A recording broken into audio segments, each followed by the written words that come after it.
Olha aí, José, que maravilha, viu? Exatamente, a história do rádio é uma história Que bonita. riqueza, Toda história, tá dizendo, é bonita.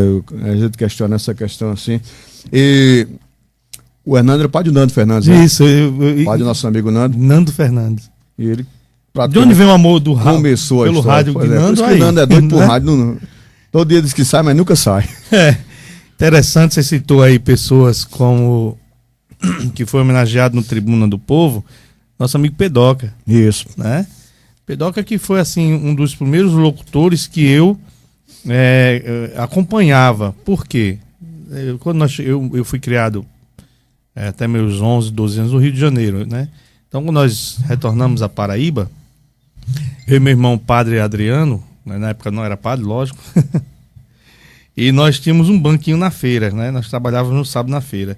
E na esquina onde nós trabalhávamos, era a radiodifusora de Pedoca. E eu achava interessante, Léo, desde você começa a se apaixonar pelas coisas de criança, né? E desde criança eu já vi aquele trabalho de Pedoca, né? Dizendo, bom dia, porta, bom dia, tal, esperança, né? Esperança, bom dia, e apoio, tal. E eu ficava assim, bicho, naquele negócio de dizer, porque como a gente morava no Rio, a gente não tinha esse estilo de comunicação, né? Pelo menos onde a gente morava, né? Então era algo de novo. E a gente achava interessante, porque ele sempre trazia coisas novas. Aí anunciava, né? Perdeu a carteira, não sei quem, está aqui. Perdeu um menino, não sei quem. E aquilo se tornou uma referência na feira, sabe, Léo? Se tornou uma referência na feira. Aí você traz Gera, né? Que Gera participou também, né, de alguns programas de radiodifusão. Tudo. Hoje continua com um trabalho de locução, de transmissão através do seu carro de som, né? Não saiu da sua tradição, vamos dizer assim, né? E os primeiros também, alguns locutores que já se tornam ícones, assim, vamos dizer, até assim, da radiodifusão, como é o caso folclórico, nosso amigo Lanco mesmo, que a gente pode citar aqui, né? É um cara que tem um amor por rádio, um cara que tem... E Lanco tem um acervo, assim, musical na casa dele, que não sei se você sabe disso, mas Lanco tem um acervo, né? De Bidins, a Folhas, a Trap Dance, Antônio Marcos. O programa do Lanco tem essas coisas, né? Mas a seleção musical é boa. Não, eu tô falando dele. É brincadeira, Lanco. Não, mas voltando assim... pro Pedoca. O Pedoca tinha um programa, era o Bom Dia Cidade. Pela Rádio Cidade, era uma das maiores audiências. Ele é quem abria a rádio, logo quando eu cheguei aqui. E Pedoca é um dos iniciantes, né, na rádio. Na Rádio Cidade, ele foi praticamente um dos primeiros locutores, né? Tinha não sei se você lembra o Pedro Albuquerque também, né? O Pedro Albuquerque se foi, e outras pessoas. A Rádio Cidade, muita gente boa passou pela Rádio Cidade também. Não, e sem contar, Raul, assim, a escola, né? A escola de rádio que Esperança se tornou. Por aqui passaram muitos caras grandes hoje da imprensa. J. Júnior, né? Que tá na Correio hoje. Germano Ramalho, Geraldo Batista. Aí eu passo a peteca para você, já que conheceu de todos esses caras, né, que passaram por aqui. O pessoal todinho. Tem muita gente boa. Tem o Hudson Barbosa, né? Que era um dos vozeirões, uma das vozes que fazia aquelas chamadas lá da Semana Santa lá de Caruaru, aquela coisa toda. A voz era dele, a voz marcante. E outras pessoas, outros comunicadores passaram aqui. Dilson Costa, né? Ele vozeirão também. E, José, o que eu acho interessante, Raul, que você falou aí, né, o envolvimento da sociedade na época com a radiodifusão. E a questão também, amigo Léo, Léo é mais novo que a gente, né, esse jovem, né, mas ele lembra muito bem, armandeando as minhas palavras, do serviço de difusão da igreja, que prestou um serviço à sociedade, meu amigo, né, Raul? Na época era um meio de comunicação, né? Muito usado. Que volto, pegando só mais uma, deixa só para você passar a bola para você, que na época, muito antes de Seu Pedro. Os anúncios aí das missas de sétimo dia, os anúncios de nota de falecimento, né? Isso. Aquilo doía no coração de qualquer um. Quando soltava Padre Zezinho, né? Ih, morreu gente. Mas são coisas que hoje a gente não vê mais. Não vê mais. Coisas que fazem parte do nosso cotidiano, da nossa história, mas que a gente não vê mais, que se ficaram se não ficarem perdidas pelo tempo, é porque pessoas como você resgatam para que os jovens, nossos meninos, nossos filhos, netos e os que Deus quiser vierem, fiquem sabendo através desses trabalhos, né, Raul? Pois é, Luciano. Até hoje, muita gente se lembra, né, do serviço de som da paróquia, né, eu, particularmente, mais do tempo de Seu Pedro para cá. Né, e Seu Pedro tinha uma voz muito característica, né, como você mesmo disse, quando começava a Padre Zezinho, a gente já imaginava, morreu alguma pessoa. A gente ficava esperando e aquela voz era como se fosse, né, um presságio. Com relação à Pedoca, que é uma figura histórica, né, ele ainda continua nesse serviço de sonorização, ali no Mercado Público, todos os sábados. O programa dele é bem interessante, né, fazendo os anúncios da feira, dos feirantes. E tem uma história bem engraçada, que uma vez Pedoca foi fazer um programa e estava meio ressacado e anunciando o Boa Esperança e a Aviação São José, ele inverteu, trocou as bolas, né? Ele disse assim: compre passagem no Boa Esperança e faça a sua feira na Aviação São José. Né? Isso na época foi bem comentado na cidade. Muito bem, o nosso amigo Gilvan Júnior tá mandando um abraço para você, tá certo? Parabenizando pela sua participação no programa. Também o Luciano lá da Gráfica Conte, o pessoal lá da Gráfica acompanhando. A Luciana do Cinto Timbaúba também tá aí acompanhando o nosso programa, agradecendo o vereador Adailto pelas 2 lâmpadas que ele mandou para colocar lá nos postes em frente à casa dela. Quem mandou? Foi a prefeitura ou foi a Adailto? Quem mandou foi o vereador Adailto. Tá bom. Aí colocou as lâmpadas e não acendeu. Aí vai ter que trocar Não acendeu? Vai ter que trocar os bracinhos. Eu disse, elas não vão fazer tudo isso porque tem que iluminar aqui a coisa que vai depender da prefeitura, não sai não. Lembrar, Raul, assim, uma coisa puxa a outra, né? Minha esposa, Dona Carmen, está escutando o programa, ela disse, também tem uma coisa muito folclórica em Esperança, não faz parte da radiodifusão, mas também folclórica, eram os badaladas do sino da igreja, né? Você sabia quando morria um anjinho, quando morria um adulto, você sabia quando era missa, né?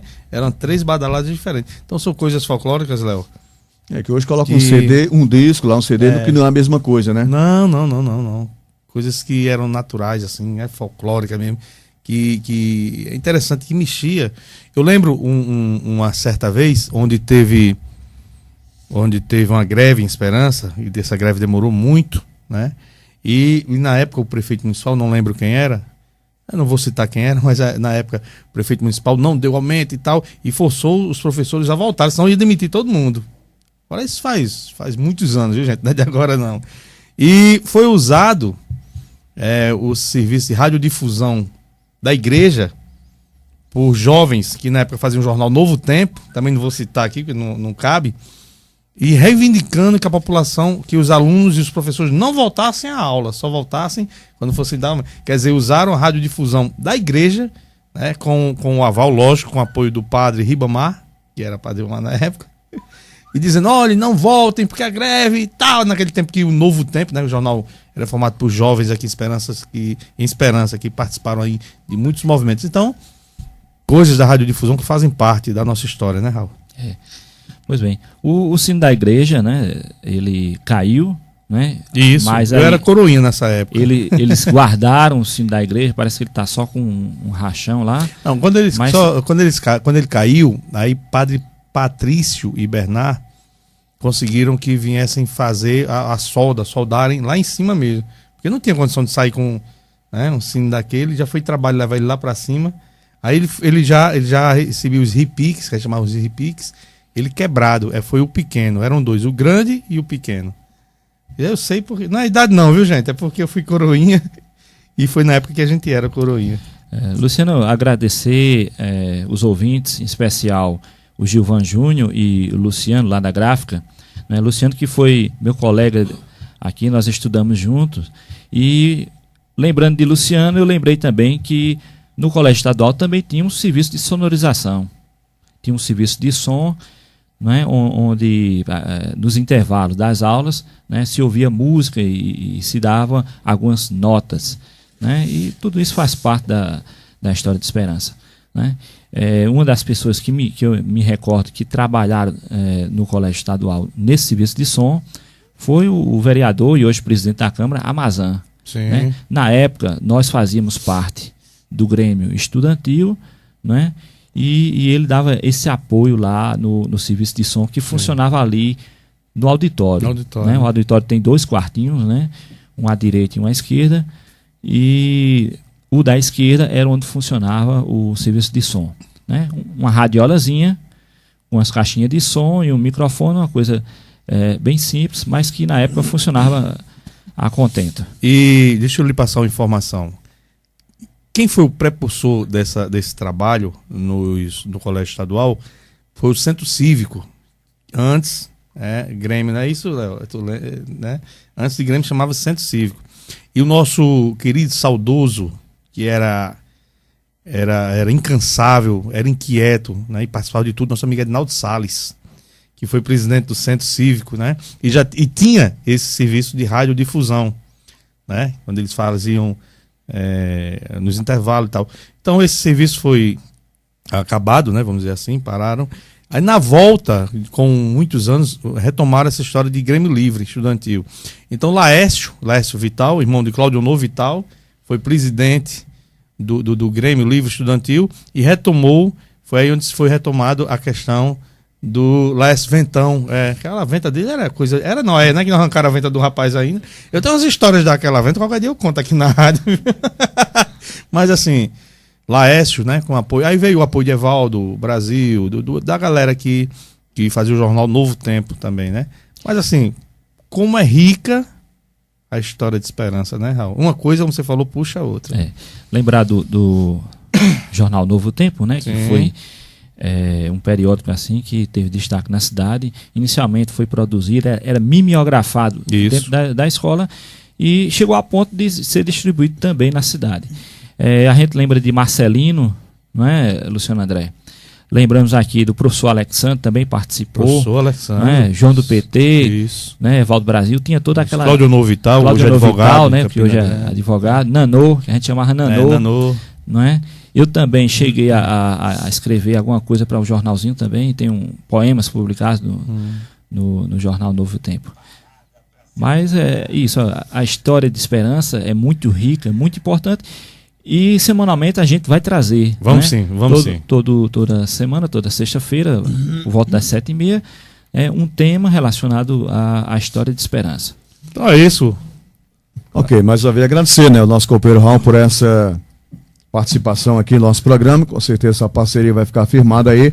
E eu lembro bem que o Jancemi, da São José, conversando com ele, rapaz, eles vão falando com ele questão de apoio. Doido para ter ele na grade da Rádio Cidade. Eles fazem o seguinte: converse com o Raul.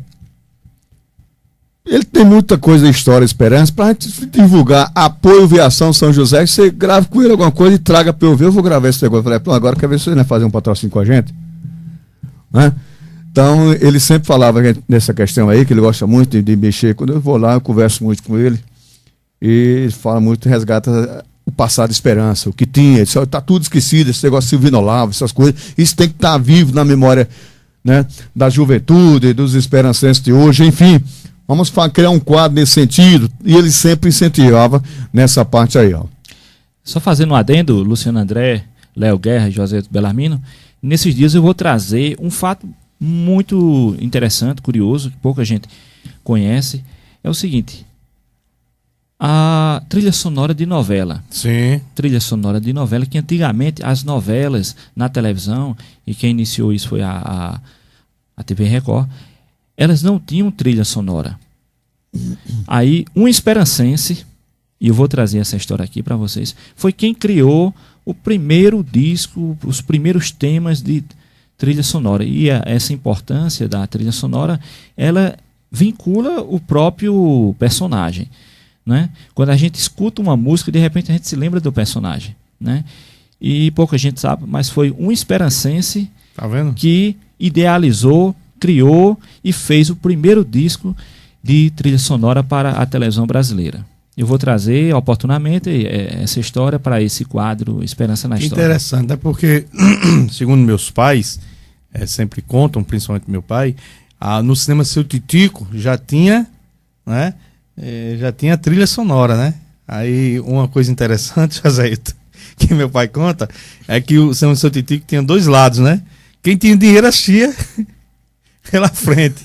Quem tinha menos dinheiro entrava pela porta de trás, via o filme ao contrário. Ao contrário. É brincadeira, né? E tudo se divertia. O irmão, mais alguma coisa? Somente isso, Luciano. Agradecer o convite de Paizinho Bronzeado, Sim. agradecer aos ouvintes, né? E dizer que sempre nos acompanhe pela Rádio Bom FM, toda sexta-feira, 7h30, e também no nosso blog História Esperancense ou no meu site, que é ralferreirawix.com.